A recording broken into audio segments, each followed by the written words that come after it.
ನಮಸ್ಕಾರ ಫ್ರೆಂಡ್ಸ್, ನಾನಿವತ್ತು ಇನ್ನೊಂದು ಹೊಸ ವಿಷಯದ ಬಗ್ಗೆ ಬಂದಿದ್ದೀನಿ.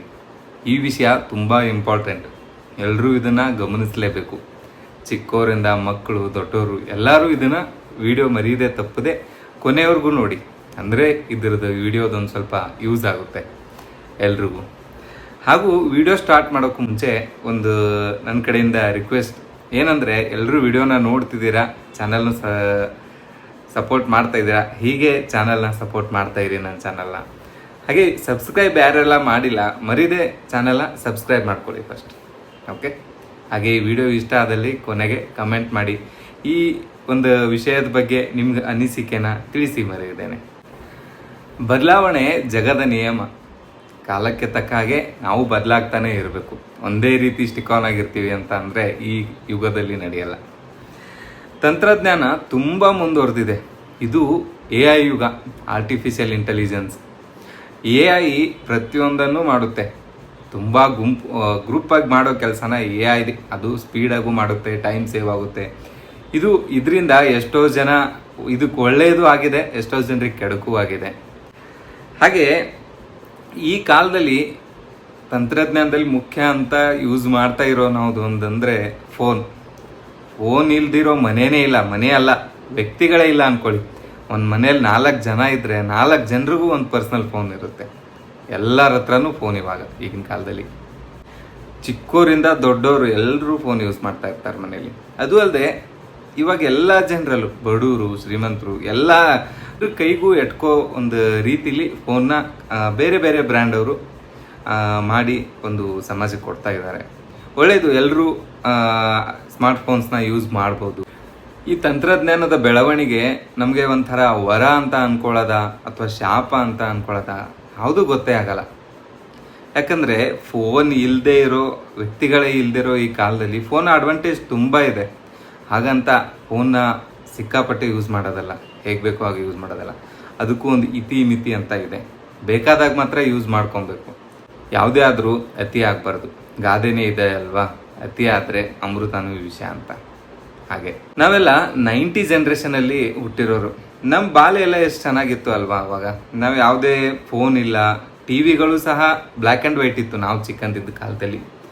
ಆಮೇಲೆ ನಾವು ಹೈಸ್ಕೂಲ್ ಬರೋ ಟೈಮಲ್ಲೆಲ್ಲ ಒಂದು ಮನೇಲಿ ಲ್ಯಾಂಡ್ಲೈನ್ಸ್ ಬಂತು.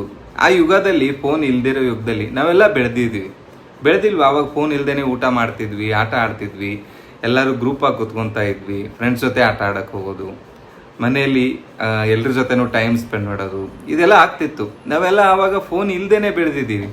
ಬಟ್ ಇವಾಗಿನ ಮಕ್ಕಳಿಗೆ ಅದೆಲ್ಲ ಗೊತ್ತೇ ಇಲ್ಲಪ್ಪ. ಅವ್ರು ಹುಡ್ತಾನೆ ಅವ್ರ ಕೈಗೆ ಫೋನ್ ಇಲ್ಲದೆ ನಾವು ನಮ್ಮ ಚೈಲ್ಡ್ಹುಡ್ನ ಹೇಗೆ ಸ್ಪೆಂಡ್ ಮಾಡಿದ್ದೀವಿ, ಅದೆಷ್ಟು ಚೆನ್ನಾಗಿತ್ತು ಅಂತ ಇನ್ನೂ ಒಂದು ನೆನೆಸ್ಕೊಂಡ್ರೆ ತುಂಬ ಖುಷಿ ಆಗ್ತಾ ಇರುತ್ತೆ. ಅದನ್ನೆಲ್ಲ ನಾವು ಮಾಡಿದ್ದೀವಿ. ಇವಾಗಿನ ಕಾಲದಲ್ಲಿ ನಮಗೆ ಫೋನ್ ಇಲ್ಲದೇ ಇರೋದಕ್ಕೆ ಆಗದೇ ಇಲ್ಲ ಅಂತ ಒಂದು ಸಂದರ್ಭದಲ್ಲಿ ನಾವು ಇದ್ದೀವಿ ಇವಾಗಿನ ಕಾಲದಲ್ಲಿ. ಈಗಿನ ಮಕ್ಕಳು ಫೋನ್ನ ನೋಡ್ತಾನೆ ಬೆಳೀತಿದ್ದಾರೆ. ನಾನು ಫೋನ್ ನೋಡ್ತಾ ಇರೋದನ್ನ ಮಕ್ಕಳು ಯೂಸ್ ಮಾಡೋದನ್ನು 100% ತಪ್ಪು ಅನ್ನಲ್ಲ.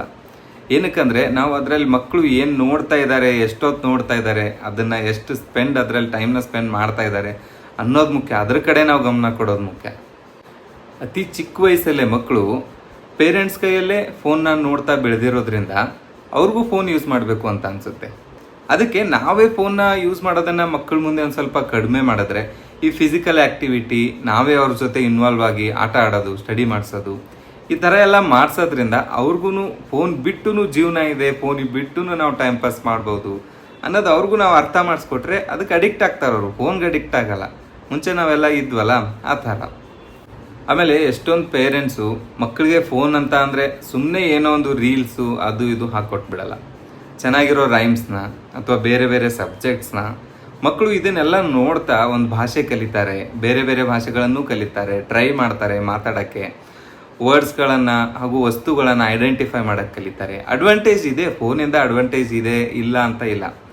ಮಕ್ಕಳಿಗೆ ಅದು ಮೆಂಟಲಿ ಎಲ್ಲದರಿಂದನೂ ಒಂದು ಇಂಪ್ರೂವ್ ಆಗೋಕ್ಕೊಂದು ಹೆಲ್ಪ್ ಆಗುತ್ತದು. ಬಟ್ ಅದಕ್ಕೆ ಮಿತಿ ಅಂತ ಇರಬೇಕು. ಸ್ವಲ್ಪ ಹೊತ್ತು ನಾವು ಮುಂದೆನೇ ಕೂತ್ಕೊಂಡು ಅವ್ರಿಗೆ ಅದ್ರ ಬಗ್ಗೆ ಹೇಳಿಬಿಟ್ಟು ಮತ್ತೆ ಅದನ್ನು ಆಫ್ ಮಾಡಿ ನಾವು ಫಿಸಿಕಲ್ ಆ್ಯಕ್ಟಿವಿಟಿಗೆ, ಬುಕ್ಸ್ ಯೂಸ್ ಮಾಡೋದಕ್ಕೆ, ಸ್ಲೇಟ್ ಯೂಸ್ ಮಾಡೋದಕ್ಕೆ ಅವ್ರನ್ನ ಕರೆ ತರಬೇಕು. ನಾವು ಮಾಡೋದ್ರಿಂದಾನೆ ತಾನೆ ಅವ್ರೂ ಬುಕ್ಸಲ್ಲಿ ಬರೆಯೋದು ಅದನ್ನೆಲ್ಲ ಕಲಿಯೋದು. ಫೋನ್ ನಾವೇ ಅವ್ರಿಗೆ ಯೂಸ್ ಮಾಡೋಕ್ಕೆ ಹೇಳ್ಕೊಟ್ರೆ ನೋಡು ಇದರಲ್ಲೇ ಕೇಳು, ಇದರಲ್ಲೇ ಕಲಿ ಅಂತ. ಅಂದರೆ ಅವ್ರು ಅದಕ್ಕೆ ಅಡಿಕ್ಟ್ ಆಗ್ತಾರೆ, ಅದೇ ಬೇಕು ಅನ್ಸುತ್ತೆ ಅವ್ರಿಗೆ. ಇತ್ತೀಚೆಗೆ ಈ ಹೈಸ್ಕೂಲ್ ಬಂದಮೇಲೆ PUC, first PUC, second PUC ಬಂದಮೇಲೆ ಮಕ್ಕಳು ಫೋನ್ ಎಕ್ಸ್ಪೆಕ್ಟ್ ಮಾಡ್ತಾರೆ ನಮ್ಮ ಹತ್ರನೂ ಫೋನ್ ಇರಲಿ ಅಂತ. ಯಾವುದೇ ಸ್ಕೂಲಲ್ಲಿ ಕಾಲೇಜಸಲ್ಲಿ ಫೋನ್ ಅಲವ್ ಇರಲ್ಲ. ನಾವು ಕೊಟ್ಟರು ಅವರೆಲ್ಲೋ ಆಚೆ ಹೋಗ್ತಿದ್ದಾರೆ ಅಥವಾ ಸ್ಕೂಲಿಂದ ಬರ್ತಿದ್ದಾರೆ, ಅವ್ರಿಗೆ ಮಾತಾಡೋಕ್ಕೆ ಆ ಸೇಫ್ಟಿ ಪರ್ಪಸ್ ಕೊಡಬೇಕು ಅಷ್ಟೇ. ಬಟ್ ಅವರು ಅದರಲ್ಲೇ ಯಾವುದೇ ಸ್ಕೂಲ್ ಆಗಲಿ ಇನ್ನೊಂದು ನೀವು ಯಾವುದೇ ಅವ್ರಿಗೆ ಸ್ಟಡಿ ಪರ್ಪಸ್ ನನಗೆ ಅದಕ್ಕೆ ಬೇಕು, ನಾನು ಅದರಲ್ಲಿ ಆನ್ಲೈನ್ ಕ್ಲಾಸ್ ನೋಡ್ತೀನಿ, ಅದು ನೋಡ್ತೀನಿ, ಇದು ನೋಡ್ತೀನಿ, ಸ್ಟಡಿ ಮೆಟೀರಿಯಲ್ ಬರುತ್ತೆ ಅಂತ ಹೇಳಿದ್ರೆ ನೀವು ಮಸ್ಟ್ ಆ್ಯಂಡ್ ಶುಡ್ ಅವ್ರ ಟೀಚರ್ಸ್ನ ಕಾಂಟ್ಯಾಕ್ಟ್ ಮಾಡಿ. ನೀವು ಅವ್ರಿಗೆ ಫೋನ್ ಯೂಸ್ ಮಾಡೋಕ್ಕೆ ಹೇಳಿದ್ದೀರಾ ಅಂತ ಅವ್ರ ಕಡೆ ಎನ್ಕ್ವೈರಿ ಮಾಡಿ ಅವರು ಟೀಚರ್ಸಿಂದ ನೀವು ಕೇಳ್ಕೊಂಡು ನಿಮ್ಮ ಮಕ್ಕಳಿಗೆ ಫೋನ್ ಕೊಡಿ. ಸುಳ್ಳು ಹೇಳಿ ಅವ್ರು ಬೇರೆ ಏನೇನೋ ಮಾಡ್ತಿರ್ತಾರೆ, ಅದ್ರ ಕಡೆ ಗಮನ ಕೊಡ್ಬೇಕು ನಾವು. ಅದು ತುಂಬ ಮುಖ್ಯ. ಮಕ್ಕಳಿಗೆ ಫೋನ್ ಕೊಟ್ಟರೆ ಅವ್ರು ಏನೋ ಮಾಡ್ತಾರೆ, ಓದ್ತಾನೆ ಬಿಡು ಅಂತ ನಾವು ಮಾಡ್ತೀವಿ. ಬಟ್ ಮಕ್ಕಳು ತುಂಬ ಚಾಲಾಕಿ ಇರ್ತಾರೆ ಇವಾಗಿನ ಕಾಲದಲ್ಲಿ. ಎಷ್ಟೆಲ್ಲ ತಂದೆ ತಾಯಿಗೆ ಮೋಸ ಮಾಡ್ತಿರ್ತಾರೆ ಅಂದರೆ ತಂದೆ ತಾಯಿಗೆ ಅರ್ಥ ಆಗಲ್ಲ, ಅವ್ರು ಅದರಲ್ಲಿ ಓದ್ತಿದ್ದಾರೆ ಅಂತ ಅವ್ರು ಅಂದ್ಕೊಂಡಿರ್ತಾರೆ. ಬಟ್ ನಾವು ಅವ್ರ ಟೀಚರ್ಸ್ ಫಸ್ಟ್ ನೀವು ಎನ್ಕ್ವೈರಿ ಮಾಡಿ, ಸ್ಕೂಲಲ್ಲಿ ನೀವು ಹೇಳಿದ್ದೀರಾ ಮಕ್ಕಳಿಗೆ, ವಾಟ್ಸಪ್ಪಲ್ಲಿ ಕಳಿಸಿದ್ದೀರಾ, ಫೋನಲ್ಲಿ ಕಳಿಸಿದ್ದೀರಾ, ನೀವು ಚೆಕ್ ಮಾಡಿ ಎನ್ಕ್ವೈರಿ ಮಾಡಿ ಅವ್ರಿಗೆ ಫೋನ್ ಕೊಡಿ. ಇವಾಗ ಮಕ್ಕಳಿಗೆ ನಾವು ಚಿಕ್ಕಂದಿದ್ದಾಗಿನಿಂದನೇ ಫೋನ್ ಅಭ್ಯಾಸ ಮಾಡಿಸಿ ಏನೋ ಓದ್ತಾನೆ ಬಿಡು ಅದರಲ್ಲಿ ಅಂತ ಕೊಟ್ಟು ಮುಂದೆ ಬೇಡಪ್ಪ ಆಡಬೇಡ ಫೋನ್ ಯೂಸ್ ಮಾಡಬೇಡ ಅಂತ ಹೇಳಕ್ಕೆ ಹೋದರೆ ಬಿಡ್ತಾರ ಅವರು? ಗಾದೆನೇ ಇಲ್ವಾ, ಗಿಡವಾಗಿ ಬಗ್ಗದ್ದು ಮರವಾಗಿ ಬಗ್ಗಿತೆ ಅಂತ. ಹಾಗೆ ನಾವು ಅವ್ರಿಗೆ ಮುಂದೆ ಹೋದ್ಮೇಲೆ ಅವ್ರು ಅಡಿಕ್ಟ್ ಆದಮೇಲೆ ನೀನು ಬಿಡು ಅಂತ ಹೇಳಿದ್ರೆ ಅವ್ರು ಬಿಡೋ ಪೊಸಿಷನ್ನಲ್ಲಿರಲ್ಲ.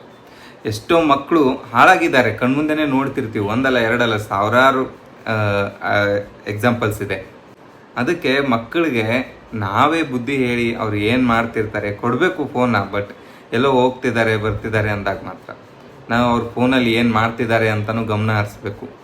ಇವಾಗ ಗೇಮ್ಸ್ ಅಂತೂ ಮಕ್ಕಳಿಗೆ ಇಷ್ಟು ಅಡಿಕ್ಟ್ ಆಗಿದ್ದಾರೆ, ಈ ಫಿಸಿಕಲ್ ಗೇಮ್ ಆಡಲ್ಲ, ಫೋನಲ್ಲೇ ಗೇಮ್ ಆಡ್ಕೊಂಡು ಕುಂತ್ಕೊಂಡ್ಬಿಡ್ತಾರೆ.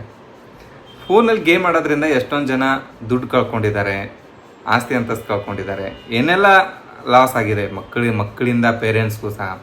ಸೊ ಅದನ್ನು ಪೇರೆಂಟ್ಸ್ ಅವರು ಸ್ಟಾರ್ಟಿಂಗೇ ಫೋನ್ ಕೊಟ್ಟಾಗ ಅದನ್ನು ಗಮನ ಹರಿಸಿದ್ರೆ ಮಕ್ಕಳು ಅಲ್ಲಿಗೆ ಹೋಗೋವರೆಗೂ ಇದು ಮಾಡಿರೋಕ್ಕಾಗಿ ಸಾಧ್ಯ ಆಗಲ್ಲ.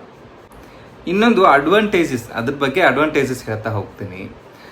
ಇವಾಗ ಎಲ್ಲೋ ಮಕ್ಕಳು ಮಿಲ್ಟ್ರಿಯಲ್ಲಿ ಇರ್ತಾರೆ. ಇವಾಗ ನಾವೆಲ್ಲ ಇಲ್ವಾ ಮನೆ ಬಿಟ್ಟು ದೂರ ಇರ್ತೀವಿ, ಎಲ್ಲೋ ಬೇರೆ ಕಡೆ ಇರ್ತಾರೆ. ನಾರ್ತ್ ಇಂಡಿಯಾ ಅವರು ಸೌತ್ ಇಂಡಿಯಾಗೆ ಬಂದಿರ್ತಾರೆ, ಸೌತ್ ಇಂಡಿಯಾ ಅವರು ನಾರ್ತ್ಗೆ ಹೋಗಿರ್ತಾರೆ, ಹೊರದೇಶಕ್ಕೂ ಹೋಗಿರ್ತಾರೆ. ಅವರೆಲ್ಲ ಮಕ್ಕಳು ತಂದೆ ತಾಯಿನ ನೋಡಬೇಕು ಅಂತ ಅನ್ಸಿದ್ರೆ ವಿಡಿಯೋ ಕಾಲ್ ಮಾಡ್ಬೋದು, ಫೆಸಿಲಿಟಿ ಇರುತ್ತೆ. ಆಮೇಲೆ ಇವರು ಪೇರೆಂಟ್ಸ್ ಸಹ ಮಕ್ಕಳ ಮುಖ ಯಾವಾಗ ಬೇಕು ಅವಾಗ ಎಲ್ಲ ಟೈಮಲ್ಲೂ ನೋಡ್ಬೋದು, ಮಾತಾಡ್ಬೋದು. ಆಮೇಲೆ ಏನೋ ಒಂದು ಆಚೆ ಡ್ಯೂಟಿಗೆ ಹೋದಾಗ ಏನೋ ಒಂದು ಇಂಪಾರ್ಟೆಂಟ್ ಮೆಸೇಜ್ ಮನೆಗೆ ಕೊಡಬೇಕಾಗಿರುತ್ತೆ, ಕಾಲ್ ಮಾಡಿ ಅಥವಾ ಮನೆಯಿಂದ ಏನೋ ಒಂದು ಕೇಳ್ಕೊಬೇಕಾಗಿರುತ್ತೆ. ಈ ಟೈಮಲ್ಲೆಲ್ಲ ಫೋನ್ ತುಂಬ ಯೂಸ್ ಆಗುತ್ತೆ, ಯೂಸ್ ಇಲ್ಲ ಅಂತಲ್ಲ. ಆಮೇಲೆ UPI ಆಗೋಗಿದೆ, ಗೂಗಲ್ ಪೇ, ಫೋನ್ಪೇ, ಇದರಿಂದನೂ ತುಂಬ ಯೂಸ್ ಆಗಿದೆ ಎಷ್ಟೊಂದು ಜನರಿಗೆ. ಬ್ಯಾಂಕ್ ಹೋಗಬೇಕಾಗಿತ್ತು ಮುಂಚೆ ಎಲ್ಲ ದುಡ್ಡು ತೆಗಿಯೋದಕ್ಕೆ, ದುಡ್ಡು ಡೆಪಾಸಿಟ್ ಮಾಡೋದಕ್ಕೆ. ಸೊ ಇದಕ್ಕೆಲ್ಲ ಹೋಗೋ ಅವಶ್ಯಕತೆ ಇವಾಗಿಲ್ಲ. ಸ್ಯಾಲ್ರಿ ಎಲ್ಲ ಫೋನಲ್ಲೇ ಬಂದಿರುತ್ತೆ, ಅಲ್ಲಿಂದಲೇ ಯೂಸ್ ಮಾಡ್ಕೊಬೋದು, ಸೆಂಡ್ ಮಾಡ್ಬೋದು, ಬೇಕಾಗಿರೋರಿಗೆ ರಿಸೀವ್ ಮಾಡ್ಕೋಬೋದು. ಶಾಪಿಂಗ್ ಹೋದಾಗಲೂ ನಮ್ಮ ಹತ್ರ ಇರಲೇಬೇಕು ಅಂತ ಏನಿಲ್ಲ, ಫೋನಲ್ಲಿದ್ದರೆ ಆಯಿತು. ಹಾಗೆ ಅದೂ ಸಹ ಯೂಸ್ ಆಗಿದೆ. ಆಮೇಲೆ ಆನ್ಲೈನ್ ಆರ್ಡರ್ಸ್, ಆನ್ಲೈನಲ್ಲಿ ಎಷ್ಟೊಂದು ಬ್ರ್ಯಾಂಡ್ ಅವರು ಇರುತ್ತೆ, ಎಷ್ಟೊಂದು ಆ್ಯಪ್ಗಳಿದೆ, ಅಮೆಝಾನ್, ಫ್ಲಿಪ್ಕಾರ್ಟ್, ಸ್ವಿಗ್ಗಿ, ಆ ಥರ ಎಷ್ಟೊಂದೆಲ್ಲ ಝೊಮ್ಯಾಟೊ. ಎಷ್ಟೋ ಇವಾಗ ಸೀನಿಯರ್ಸ್ ಇರ್ತಾರೆ, ಮನೇಲಿ ಎಲ್ಲರೂ ಡ್ಯೂಟಿಗೆ ಹೋಗಿರ್ತಾರೆ, ಅವ್ರಿಗೇನೋ ಒಂದು ಹಾಲು ಬೇಕು ಅಥವಾ ಟ್ಯಾಬ್ಲೆಟ್ಸ್ ಬೇಕು, ಏನೋ ಒಂದು ಬೇಕು ಅಂತ ಇದ್ದರೆ ಮನೇಲಿ ಕುತ್ಕೊಂಡು ಒಂದು ಆನ್ಲೈನಲ್ಲಿ ಆರ್ಡರ್ ಹಾಕಿದ್ರೆ ಸಾಕು, ಬಂದ್ಬಿಡುತ್ತೆ. ಸೊ ಈ ಥರ ಅವ್ರಿಗೂ ಒಂದು ಹೆಲ್ಪ್ ಆಗ್ತಾ ಇರುತ್ತೆ. ಆಮೇಲೆ ಇವಾಗ ಟ್ರಾವೆಲಿಂಗ್ ಮಾಡಬೇಕಾದ್ರೆ ಎಲ್ಲಾದರೂ ಲೊಕೇಶನ್ ಬೇರೆ ಗೊತ್ತಿಲ್ಲದಿರೋ ಒಂದು ದೂರ ಲೊಕೇಶನ್ಗೆ ಹೋಗಿರ್ತೀವಿ, ಹಳ್ಳಿ ಆ ಥರ ಎಲ್ಲ ಹೋಗಿರ್ತೀವಿ, ಎಲ್ಲಿದೆ ಅಂತ ಗೊತ್ತಿರಲ್ಲ. ನಾವು ಗೂಗಲ್ ಮ್ಯಾಪ್ ಹಾಕ್ಕೊಂಡು ಹೋಗ್ಬೋದು ಈಸಿಯಾಗಿ. ಇವಾಗ ಎಲ್ಲನೂ ತೋರಿಸ್ತಾ ಇರುತ್ತೆ ಕರೆಕ್ಟಾಗಿ ಯಾವ ಕಡೆ ಹೋಗಬೇಕು ಏನು ಅಂತ.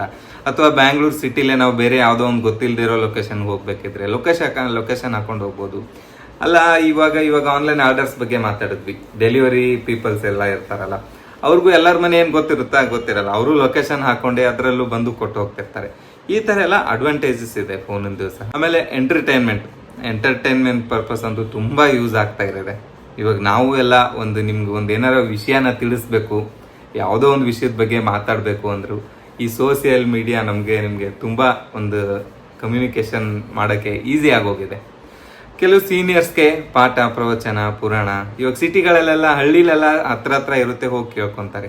ಅಥವಾ ಎನಿ ಟೈಮು ಹೋಗೋಕ್ಕಾಗಲ್ಲ. ಕೆಲವೊಂದು ಜನ ಮನೆಯಲ್ಲೇ ಯೂಟ್ಯೂಬಲ್ಲೇ ಎಷ್ಟೊಂದು ಜನ ಸ್ವಾಮೀಜಿ ಅವ್ರದ್ದು, ಗುರುಗಳದ್ದು ಎಲ್ಲ ಪ್ರವಚನ, ಆಶೀರ್ವಚನ ಅದೆಲ್ಲ ಇರುತ್ತೆ. ಫೋನಲ್ಲೇ ಕೇಳಿ ಕೆಲವ್ರಿಗೆ ಅದರಲ್ಲೂ ಖುಷಿ ಪಡ್ತಿರ್ತಾರೆ. ಅದನ್ನ ಕೇಳಿ ಎಷ್ಟೊಂದು ಕಲಿತಾರೆ, ಕಲಿಯೋದು ತುಂಬ ಇರುತ್ತೆ ಅದರಿಂದ. ಇನ್ನೊಂದು ಮೇನ್ ಅಂದರೆ social media gave life to many peoples. ತುಂಬ ಜನ ಯೂಟ್ಯೂಬರ್ಸು ಇನ್ಸ್ಟಾಗ್ರಾಮಲ್ಲಿ ಎಷ್ಟೊಂದು ಜನ ಕೊಲಾಬ್ರೇಷನ್ ಮಾಡೋದ್ರಿಂದ, ಬೇರೆಯವ್ರ ಕಂಪನಿಗಳ ಬಗ್ಗೆ ಪ್ರಾಡಕ್ಟ್ ಬಗ್ಗೆ ಎಲ್ಲ ಹೇಳೋದ್ರಿಂದ ತುಂಬ ದುಡ್ಡು ಮಾಡೋದು, ಏನೋ ಅದರಿಂದ ಜೀವನ ನಡೆಸೋದು. ಕೆಲವರು ಬಡವರು ಸಹ, ನಾನು ಎಷ್ಟೊಂದು ಯೂಟ್ಯೂಬಲ್ಲಿ ನೋಡ್ತಾ ಇರ್ತೀನಿ, ಬಡವರು ಸಹ ಲಾಗ್ ಮಾಡಿ ಅದರಿಂದ ದುಡ್ಡು ಅರ್ನ್ ಮಾಡಿ ಏನೋ ಒಂದು ಹೆಲ್ಪ್ ಆಗ್ತಾ ಇರುತ್ತೆ. ಎಲ್ರಿಗೂ ಇದು ಯೂಸ್ ಆಗ್ತಾನೆ ಇದೆ, ಅದರಿಂದ ಯೂಸ್ ಇಲ್ಲ ಅಂತೇನಿಲ್ಲ. ಈ ಥರ ಎಷ್ಟೊಂದು ಅಡ್ವಾಂಟೇಜಸ್ಸು ಸಹ ಇದೆ ಫೋನ್ದು. ಆಮೇಲೆ ಅಡ್ವಾಂಟೇಜ್ ಇದೆ ಅಂದರೆ ಯಾವುದೋ ಒಂದರಿಂದ ಡಿಸ್ಅಡ್ವಾಂಟೇಜು ಇರ್ಬೋದಲ್ವಾ. ಬನ್ನಿ ನೋಡೋಣ ಅದನ್ನು ಏನೇನಿದೆ ಅಂತ. ಈಗ ಎಷ್ಟೋ ಜನ 2 ವೀಲರ್ಸ್ ಮೇಲೆ ಹೋಗ್ಬೇಕಾರೆ ಅಥವಾ ಕಾರಲ್ಲಿ ಹೋಗ್ಬೇಕಿದ್ರೆ 4 ವೀಲರಲ್ಲಿ ಫೋನಲ್ಲಿ ಮಾತಾಡ್ಕೊಂಡು ಹೋಗೋದೊಂದು ರೂಢಿ. ನಾವು ಎಷ್ಟೋ ಜನ ಕ್ಯಾಬಲ್ಲೂ ನೋಡ್ತಾ ಇರ್ತೀವಿ, ಮಾಡ್ತಿರ್ತಾರೆ. ನಾನು ಎಷ್ಟೋ ಜನರಿಗೆ ಹೇಳಿದೀನಿ ಸಹ, ನೀವು ಫೋನಲ್ಲಿ ಮಾತಾಡೋದಿದ್ರೆ ನಾವು ಇಲ್ಲಿಂದ ನಿಮ್ಮ ಜೊತೆ ಬರಲ್ಲ ಅಂತ. ಸೊ ನೀವು ಹಾಗೆ ಧೈರ್ಯ ಮಾಡಿ ಹೇಳಿ. ನಿಮ್ಮ ಪೇರೆಂಟ್ಸ್ ಆಗಲಿ, ನಿಮ್ಮ ಅಣ್ಣ ಆಗಲಿ, ತಮ್ಮ ಆಗಲಿ, ಯಾರೇ ಗಾಡಿ ಹೊಡಿಬೇಕಾರೆ ನೀವು ಹಿಂದೆ ಕೂತಿರೋವಾಗ ಅವ್ರು ಫೋನಲ್ಲಿ ಮಾತಾಡ್ತಾ ಇದ್ರೆ ಮೊದಲು ಫೋನ್ ಇಡೋಕ್ಕೆ ಹೇಳಿ. ಏನಕ್ಕಂದರೆ ಅವ್ರ ಜೀವನೂ ಇಂಪಾರ್ಟೆಂಟು, ಅವ್ರ ಜೊತೆ ಹೋಗ್ತಿರೋ ನಮ್ಮ ಜೀವನೂ ಇಂಪಾರ್ಟೆಂಟ್. ನಿಮಗೋಸ್ಕರ ಎಷ್ಟೇ ಇಂಪಾರ್ಟೆಂಟ್ ಕಾಲ್ ಆಗಿರಲಿ, ಗಾಡಿನ ಒಂದು 2 ನಿಮಿಷ ಸೈಡ್ಗೆ ಹಾಕಿ, ರೋಡ್ ಸೈಡ್ಗೆ ಹಾಕಿ ಮಾತಾಡಿದ್ರೆ ಏನಾಗುತ್ತೆ? ಏನೂ ಇಲ್ಲ ಅಲ್ವಾ. ಜೀವದ ಒಂದು ಪ್ರಾಮುಖ್ಯತೆ ತುಂಬ ಇರುತ್ತೆ. ಮನೆಯಲ್ಲಿ ಹೆಂಡತಿ, ಮಕ್ಕಳು, ಪೇರೆಂಟ್ಸ್ ಎಲ್ಲರೂ ಕಾಯ್ತಿರ್ತಾರೆ. ಆಫೀಸಿಂದ ನಮ್ಮ ಮಗ ಬರಲಿ, ಮಗಳು ಬರಲಿ, ಗಂಡ ಬರಲಿ, ಆ ಥರ ಎಲ್ಲ. ಫೋನಲ್ಲಿ ಮಾತಾಡಿಕೊಂಡು ಏನೋ ಆಫೀಸ್ ಕಾಲ್ ಇದೆ, ಆ ಕಾಲ್ ಇದೆ, ಈ ಕಾಲ್ ಇದೆ ಅಂತ ಎಮರ್ಜೆನ್ಸಿ ಅಷ್ಟು ಜೀವಕ್ಕಿಂತ ಇಂಪಾರ್ಟೆಂಟ್ ಯಾವುದೂ ಇಲ್ಲ ಅಲ್ವಾ. ನಾವು ಇದ್ರೇ ಎಲ್ಲ ಮಾಡೋಕ್ಕೆ ಸಾಧ್ಯ. ಸೊ ಗಾಡಿ ಓಡಿಸ್ತಿರ್ಬೇಕಾದ್ರೆ, ಗಾಡೀಲಿ ಹೋಗ್ಬೇಕಿದ್ರೆ ಫೋನಲ್ಲಿ ಮಾತಾಡೋದನ್ನು ಮಾತ್ರ ನಿಲ್ಲಿಸಿ. ಹೇಗೆ ಹೆಲ್ಮೆಟ್ ಇಂಪಾರ್ಟೆಂಟ್ ಅಲ್ವಾ, ಅದೇ ಥರ ಫೋನಲ್ಲೂ ಸಹ ಕೆಲವೊಬ್ಬರು ಹಾಡು ಕೇಳ್ಕೊಂಡೇ ಮನೇಲಿ ಕೆಲಸ ಮಾಡಿ ಹಾಡು ಕೇಳ್ಕೊಂಡು ಮಾಡಬೇಕು, ಅದು ಇದು ಇರುತ್ತೆ, ಅದನ್ನು ಮಾಡಿ. ಬಟ್ ಆಚೆ ಹೋಗೋವಾಗ, ಗಾಡೀಲಿ ಹೋಗೋವಾಗ ಹಿಂದೆ ಬರೋರು ವೆಹಿಕಲ್ ಸೌಂಡ್ ಬರಲ್ಲ, ಹಾರನ್ ಸೌಂಡ್ ಬರಲ್ಲ. ಎಷ್ಟು ಡೇಂಜರ್ ಅಲ್ವಾ ಈ ಫೋನಲ್ಲಿ ಮಾತಾಡ್ತಾ ಮ್ಯೂಸಿಕ್ ಕೇಳ್ತಾ ಗಾಡಿ ಓಡಿಸೋದು. ಸೇಫ್ ಅಲ್ಲ. ಸೊ ಇದೂ ಇಂಪಾರ್ಟೆಂಟ್. ಯಾರೂ ಈ ತಪ್ಪನ್ನು ಮಾಡಬೇಡಿ. ಫೋನ್ ಯೂಸ್ ಮಾಡೋದ್ರಿಂದ ಹೆಲ್ತ್ ಹಾಳಾಗುತ್ತೆ ಅಂತ ಎಲ್ರಿಗೂ ಗೊತ್ತು. ಸೊ ಅದ್ರ ಕಡೆನೂ ಗಮನ ಕೊಡಿ. ಫೋನ್ನ ನಮ್ಮ ಹತ್ರ ಜಾಸ್ತಿ ಇಟ್ಕೊಳ್ಳೋದ್ರಿಂದನೂ ಒಂದು ನೆಟ್ವರ್ಕ್ ಅದೆಲ್ಲ ಬರೋದ್ರಿಂದ ಇವಾಗ ನೋಡಿ, ಪಕ್ಷಿಗಳ ಒಂದು ಗುಂಪನ್ನೇ ನಾವು ನೋಡೋಕ್ಕೆ ಸಾಧ್ಯ ಆಗ್ತಾ ಇಲ್ಲ. ಏನಕ್ಕಂದರೆ ಇದರಿಂದಾನೇ ಕಮ್ಮಿ ಆಗಿದೆ ಅಂತ ಎಷ್ಟೊಂದು ಕಡೆ ಕೇಳ್ತೀವಿ ಸಹ. ಅದೇ ಥರ ಮನುಷ್ಯರ ಮೇಲೂ ಸಹ ಫೋನ್ದು ಪರಿಣಾಮ ಬೀಳುತ್ತೆ. ಸೊ ಆದಷ್ಟು ಹೆಲ್ತ್ ಇಶ್ಯೂ, ಹಾಗೆ ಮಾನಸಿಕ ನೆಮ್ಮದಿನೂ ಸಹ ಕಳ್ಕೊತೀವಿ. ಫೋನಲ್ಲಿ ಏನೇನೋ ಒಂದು ನಾವು ನೋಡೋದ್ರಿಂದ ಮಾನಸಿಕವಾಗಿ ನಾವು ನೆಮ್ಮದಿಯಿಂದ ಇರೋದನ್ನು ಕಳ್ಕೊತೀವಿ. ಆಮೇಲೆ ಈ ಗೇಮ್ಸ್ ಆಗಿರಲಿ, ಮಕ್ಕಳಿಗಂತೂ ಗೇಮ್ ಆಡೋದಕ್ಕೆ ಬಿಡಲೇಬಾರ್ದು.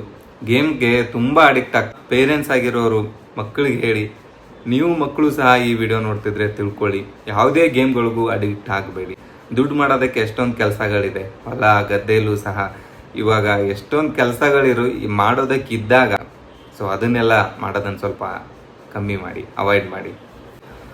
ಇನ್ನೊಂದು ಸಾಮಾಜಿಕ ಪ್ರತ್ಯೇಕತೆ ಹಾಗೂ ಫ್ಯಾಮ್ಲಿಯಿಂದ ದೂರ ಇರೋದು.